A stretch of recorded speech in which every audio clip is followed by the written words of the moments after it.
Hello, viewers out there. Thank God it is Friday, and welcome to Sports Orbit, reaching from Leadership TV.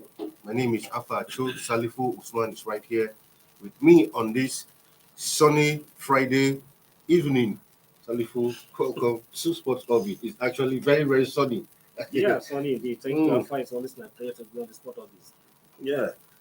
Right, on today's episode of Sports Orbit, we have so much in store for you. Of course, CAF Women's Champions League, we have it. We have news concerning Super Eagles coach Pesero, some Premier League previews match from yesterday's Europa League, and we'll begin straight from the CAF Women's Champions League, where Bayelsa Queens beat TP Mazembe to keep their semi-final qualification hopes alive. Bayelsa Queens recorded their first ever win at the CAF Women's Champions League. It was a 2-0 defeat against TP Mazembe in the Group B game on Thursday in Morocco. Heading to the game, Bayelsa Queens lost 2-1 to defending champions Mamelodi Sundowns in their group opener, but first half goals from Ogoma Joseph and Chinyere Ibuamalu secured the important win for Bayelsa Queens.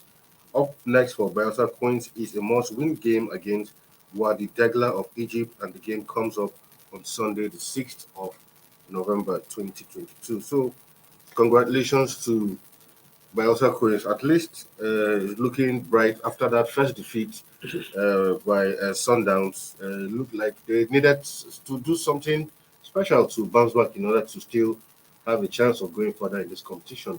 Yeah, it was obvious that they have to do some things and which they responded. They responded well. Yeah. So congratulations to Karan and his girl. That's a good one. Tupo Moyami was not a minor team. At all. One of the first to reckon with. Both their male teams and their female teams are always there. But in terms of congratulating the advisor to be able to hold on their own, because I was feeling that because it wasn't your opening match in a big tournament like the CAF Champions League, it has a that facilitating effect. And for them to able to give to the coach was able to talk to his girls to keep that defeat on their side by the side and focus on the game against the team Mozambique, and they did well. Not just did well, and with a 2-0 win is a quite commendable effort. And just like you say, the next game against the Egyptian side, it's the need to us to maintain that momentum to ensure that they go against the Egyptian side and get the needed victory against the Egyptian side. Yes, any of the Egyptian side are not a minor side, but women football, I don't know much about the Egyptian ladies girls, but I believe that with this, Okara and his girls will be able to do the needed job they need to do against the Egyptians and get to the semi-final of the competition. I see this team going far. If they escape the Egyptians and go to the semi-final, definitely their chance of getting to the final is looking very bright. Yeah. I agree with you. I mean, congratulations to Bayelsa right there. Now to some other news that broke up, earlier in the week. It has to do with Super Eagles head coach Jose Pesero, who, according to the NFF, will soon be paid his salaries, which has been owed for 6 months from reports we are hearing. The 62-year-old has, however, not received a single paycheck from the NFF because the Portuguese quit his post after Venezuela coach in 2021. After a year with no pay and the affair, she could be forced to do same again. Not great times for Pesero, leaving one job because of no pay to getting another job, which sadly to say has a track record of not paying coaches. The last man you fired is still not being paid, and you hired a new man 6 months into the job, he's yet to receive a dime. When will NFF turn a new leaf? This is becoming a very, very embarrassing situation. Well, this is putting me on the spot because when it comes No, because it's really sad. It's sad one. Actually putting me on the spot to comment on these issues because the Nigerian Football Federations, I always say that they are always the enemy of themselves. They are Oh, sorry, not to cut you. In this instance, anyway, Ministry of Sports will also take the blame because according to what we are hearing from some sources from the NFF said that for Pesero, the Ministry of Sports had said we are going to be responsible for the payment of his salaries. So who do we put the blame on now? Well, it is unfortunate that me and you don't have the details of the the detail of the engagement of Pesero. If we have had the detail of the engagement of Pesero, we would have known who is responsible. Exactly. And the minister have not come out to put a statement anywhere categorically say the ministry is going to pay the coach. And the Nigeria Football Federation has also not coming out to say categorically Exactly. that the ministry are set to take the responsibility of paying the coach. So absolutely, it's just all about speculations and rumors and okay, this, and this. Yeah. But one thing is I keep on saying that I always say, and my sins are always come to prevail. Because I always said the Nigeria Football Federation are always a victim of their own decisions. Exactly. Before you take any decisions, don't because of what people want you to do. You should look at the pros and the cons. Put the two sides of the cons and weigh your options very well before you get into any decisions. Don't be too in haste, don't be too in rush Exactly. to take a decision. When this idea, I will remember if we go into I remember I say at this studio that do we really need a foreign coach? Yes, we may need a foreign coach. But if we actually need a foreign coach, do we have the capacities and the To ability pay to pay the foreign coach? You said that severally here on And I listen, I was saying, if you don't have the opportunities to go out, why not make use of what you have available at home? Exactly. Okay, the Guerrero who was sacked. Well, Guerrero was not sacked because of his wages. No, we of course, know yeah. we know that when they were Exactly. owing him, but it Yeah. was not sacked because of wages. But Nigeria felt dissatisfied with his performance, Yeah. and then the NFL has to let him go. But before he was let go, they are still owing him 6 months salary, outstanding. And then this new man now for 6 months has not been Exactly. outstanding. And just like you say, Pesero also has a history of always being a victim of unpaid salary. Having suffered the same, having suffered the same. Exactly. Colombia now here in Venezuela. Venezuela, sorry, and here we are again. But the Minister of Youth and Sport, just like I said again, the minister has not come out to say it, and the stories are out there. The minister is aware. The minister has also not come out to deny it. The Nigeria Football Federation has not come out to say it. But the bottom line that let the two house put their house in order. But if truly, but from the way things are going now, even the way, although all the rumor, the Secretary General of the Nigeria Football Federation, before coming to the Sudan, I was just read on their Twitter that they are all denying that they don't have any rosy relation, any false relationship with the person that they between us is very smooth. Okay, Pesero now since his letter, we have not been hearing about At all. for almost 2 months, and of course have been heard about him. So some people are already even alleging that that the relationship, the two sides have been parted away. Exactly. They also alleging that people in the Nigeria Football Federation have already put in An interim coach in place to yeah. take over from him. Exactly. But the Dr. Senusi, who is the Secretary General of the Nigeria has also denied that that person will soon come back and to fix his job. That nobody is putting any interim solution, any interim idea for him to take over. But what would you expect a young man, an old man, a man who is not being paid for 6 months? Yeah. He has a family. And he may not have another means of money. Exactly. And you are not paying him for 6 months. How do you expect him to keep on the job? The fact that he's not here, it clearly shows that all is not well within the society team. Let us not be run away from the fact that obviously all is not well within the camp of the society. Because we are speaking, you can't force. I'm afraid even the friend against the Portuguese, either he'll be in charge or because that is this month, because you can't owe someone for 6 months and want him to be have a good relationship with you. Just like the person you said before, who have a history that they are so at the same faith. Exactly. And at the same time, he goes into you also aware that even the Nigerian Football Federation I also have also done the same thing to the coach before him. Not only General, even the coaches are still being owed. Still in case of lesser more. Well, either they have paid his salary. I mean, there's no report of that. I hope the Nigerian Football Federation and the Minister of Science and Sport need to get this thing nip in the bud, not to allow this to just come to go. But the fact that if truly there was an agreement between the NFF and the ministry, that the ministry accepted that they are going to pay the coaches, but I don't think the ministry was saying that they're going to pay. Maybe then our option that we may look for the sponsors to pay the coaches. But if there was an agreement, the Minister of Transport as an appointee of the government. Yeah. I believe there's no any month you don't collect your salary. Of course. As the Minister of the Federal Republic of Nigeria. Mm. And at the same time, the official, the Dr. Senusi, and his like, Dr. Chinisi is also a consultant of he's serving as Secretary General of Nigeria on the consultant, and he's on a fee, on a monthly fee. Yeah. So I don't think he's being owed his salary.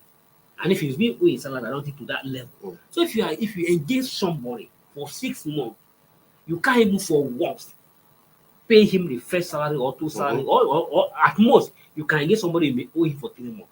But at the end of the day, you'll be able to collect the first 3 months first. But if you engage somebody for almost half a year and you have not paid him time, even you check yourself, take your consent. Are you really fair to this man? And if you wanted to put his best. It's really, really sad because I mean, when I heard this before, I said, look, the man you sacked, and even if they were even patient with Kenneth Rowe, his contract would have expired by December this year. You would have even been patient with him, allow him to run through his contract, allow him to go. Now, by even firing him long way, what have you even achieved? The purpose for which he was even achieved, fired, nothing has been achieved. Everything we have lost. It was completely. Completely. I mean, we have lost everything. I mean, speaking to a friend the other day, we couldn't qualify for the World Cup. Wanted to qualify. Yeah. And some people even believe like the person was also the Guerrero was also posted. And if he had been charged, no, a friend of mine the other day we were discussing. We were discussing. He was like, he's really sure. Maybe Kenneth Rowe would have even qualified us for the World Cup. No matter how warm exactly would have qualified for the World Cup. Because the reason why he was sacked, nothing has been achieved. You know, football has not improved. We didn't go far in the Nations Cup, not in the World Cup. Now you brought a new man who you are owing. So I really think the NFF should really get their acts together. The new leadership of Nigeria Football Federation in the person led by So rather, Ibrahim Gusso should need to begin to do something different from what exactly. We can't continue to tread in the same path.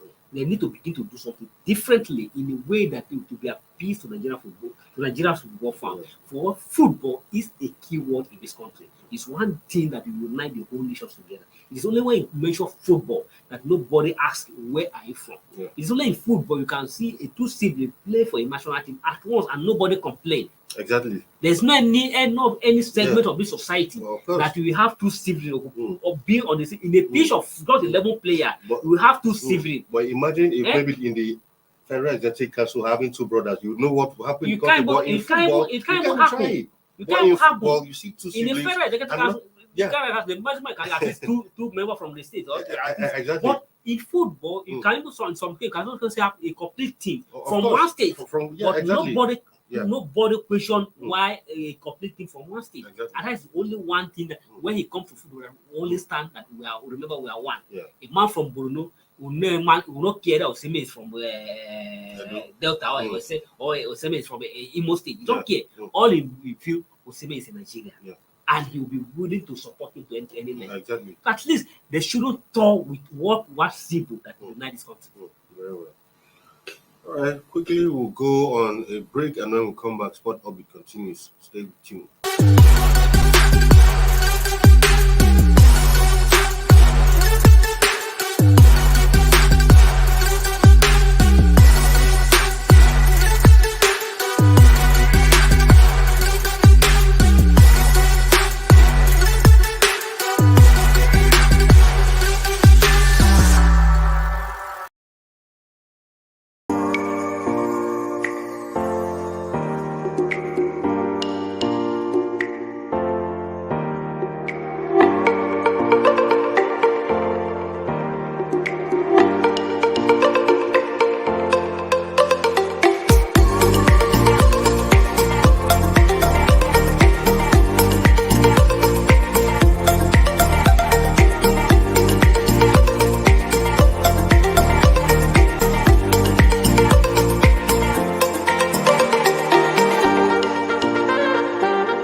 For sponsorship and advert placements, please contact 080-3688-6158.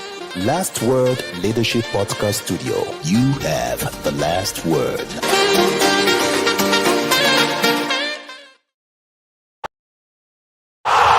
Sports Orbit. We make the world go round. All right, welcome back from that break. It's still Sports Orbit. Now, if reports coming up from FIFA are anything to go by, that if they do not put their house in order, they might be excluded from participating in the Qatar World Cup due to what FIFA has labeled government interventions in footballing matters. Of course, all member federations must be free from any legal and political interference, but comments from Tunisia's Ministry of Sports, Kamel Diguchi, regarding the dissolution of the Federal Bureau, which also include the Football Federation, triggered a warning from FIFA. And FIFA are saying that if they do not receive clarity they need regarding his comments, Tunisia risks being banned from the 2022 World Cup. Recall that already Kenya and Zimbabwe have already received suspensions from FIFA for governmental interference over the past. And there's plenty of speculation over who could replace Tunisia at the World Cup if they are indeed suspended.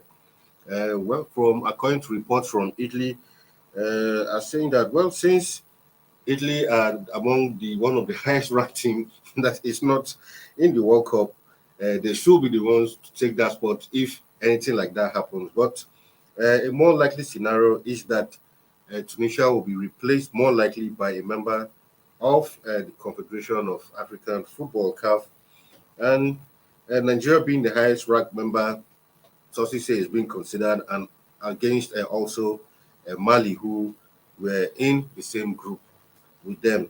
Well, for some Nigerians, some are already saying, well, sometimes when it comes to football, God can be a Nigerian. Maybe a miracle could happen and Nigeria might just find itself in the World Cup through the back door.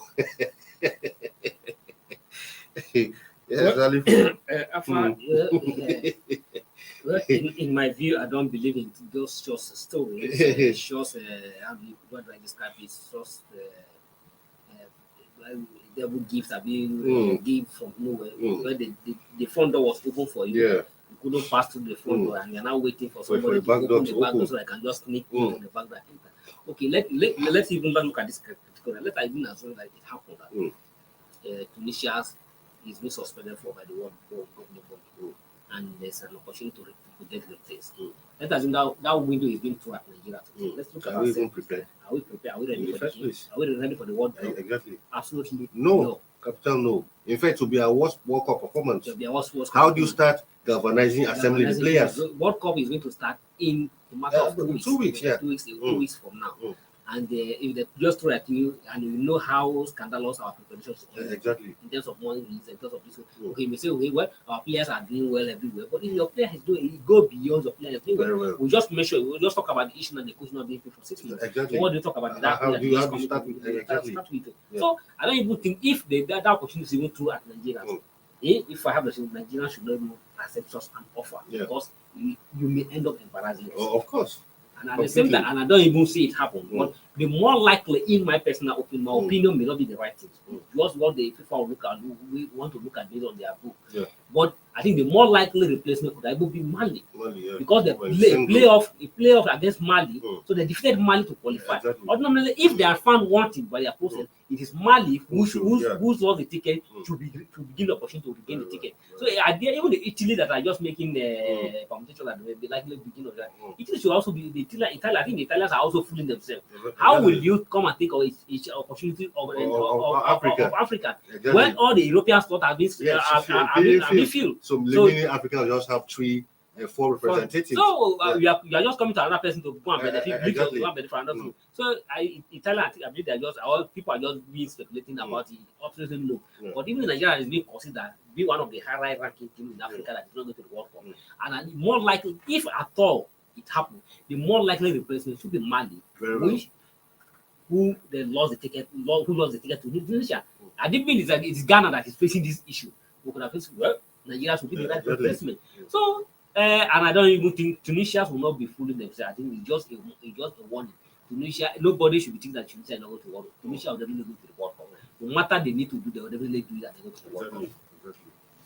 All right, to some handball news now, where Kano Pillars and Safety Babes have emerged champions in the men and women's categories of the 2022 Prudent Energy Premier Handball League, which held at the Indoor Sports Hall of the University of Lagos. Playing the last game of the final day fixtures, Pillars drew 21-21 with hard-fighting safety shooters to end the league unbeaten. In the other fixtures, the defenders defeated Confluence Stars 29-28.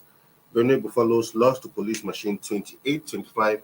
Owena Kings were held 32-32 by Soji Marine Academy, while Niger United beat Rima Stars 33-32. And in the women's class, Rima Queens defeated Bendel Dynamos 31-29. Well, Safety Base loves their unbeaten run as they surprisingly lost to Defender Base 25-22 in a close contest.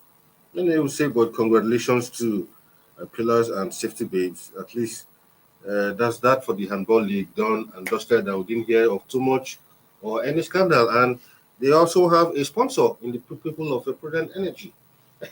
Well, but there's Yes, of course. There are some other issues. Yeah, exactly. I actually missed that story, but that's a story for another day. Congratulations to Canopy, because I am aware that a club from Kogi State, a conference stars of Kogi State, are also has accessed the petition challenging this thing, because they were alleged that the Canopy last fielded the players ineligible to play for the team.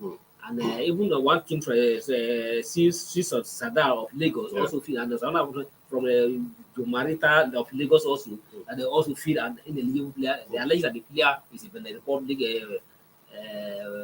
flow handball club of the Republic, and the player has himself for program and represented the club from the Republic, that he cannot at the same time play for Lagos team and the one that also played for Canopy. But the appeal by the conference league was thrown out, but they have challenging that they have appealed at the judgment, and I don't think, but we realize all who have stopped the play on the final, but at least they have went ahead with the play with the final, and now the winner has emerged. Yeah. But I think what we are going to adjust, but sometimes if they want to do something, the leadership of the federation to stay anything out of controversy and to do something just and be fair to all. Because the essence of all those things to encourage sport development and to encourage development. Whenever we are playing a competition and they're also picking up some issues, minor issues here and there, complaining, it doesn't encourage participation, it doesn't encourage the development of sport. Because now the conference stars of Kumukuya are feel very cheated. They feel cheated, and now something can happen next season in the middle of it doesn't participate. Probably you are denying those players opportunity or the board opportunity to move forward. At least the organizers of the league, yes, congratulations to the Handball Federation for doing this, but at least they need to do something uprightly and ensure that it is free and nobody or every participant will go home satisfactory. Because there is an allegation against the president of the federation in terms of Shehu that he has used influence the competitions. Very well. We'll go to some other football matters now. We're quickly running out of time. Where South Korean fans have abused subjected Chancellor Mbemba to a torrent of racial abuse online. Some due to the challenge he had on Song Heung-min on their Champions League win over against Tottenham on Tuesday. Well, and with that injury, Song Heung-min is supposed to undergo surgery, and as a result of that, there are doubts over his participation in the World Cup, and a lot of South Korean fans are not happy with Mbemba in that one, and a flurry of abuses have come on him online. Well, some have sympathized with him, saying it's not his fault, but we keep seeing these things over and over again in football. The Korean fans, for them, are scared that their star man, if everything doesn't go well, might not represent South Korea at the World Cup, and they are very upset with it, forgetting that, look, this is football, anything happens. Anybody can get injured on the field of play. But they're happy that the injury was a deliberate attempt on the... No, that's what they're saying, that Mbemba deliberately injured Son. So the South Korean fans are not happy, and they've been abusing him online on his social media pages, dropping all kinds of messages that if Son misses the World Cup, then it's his fault. Absolutely, every players are. As well as some of those things happen on the pitch. No player will come to the pitch definitely to enjoy a player who because of the World Cup that is coming. It's just an incident that happened on the pitch, and at the same time, the fans should not think into the law because that's what I don't expect. The kind of races that are happening in football. Fans will always try to control their emotions whenever things happen. All right, to some Europa League results of matches that went down yesterday. A couple of matches were played for United, 1-0 over Real Sociedad. Arsenal were also in action, and with that result have booked their place in the next round. But for United, they still have to play a two-legged playoff with one of the clubs dropping from the Champions League, who because they actually ended the group level on points with Sociedad, but they need one more extra goal to be on top on goal difference. But for Arsenal, home and dry to the last 16. Well, congratulations to Arsenal, and then, but Man U, well, I think Man U have done the best they could, but sometimes happen. But I strongly believe that whatever they are going to play, they are going to be dragged against the playoff. Man U has what it takes and has the qualities and everything to get to the next stage of the competition, for the knockout stage of the round of 16.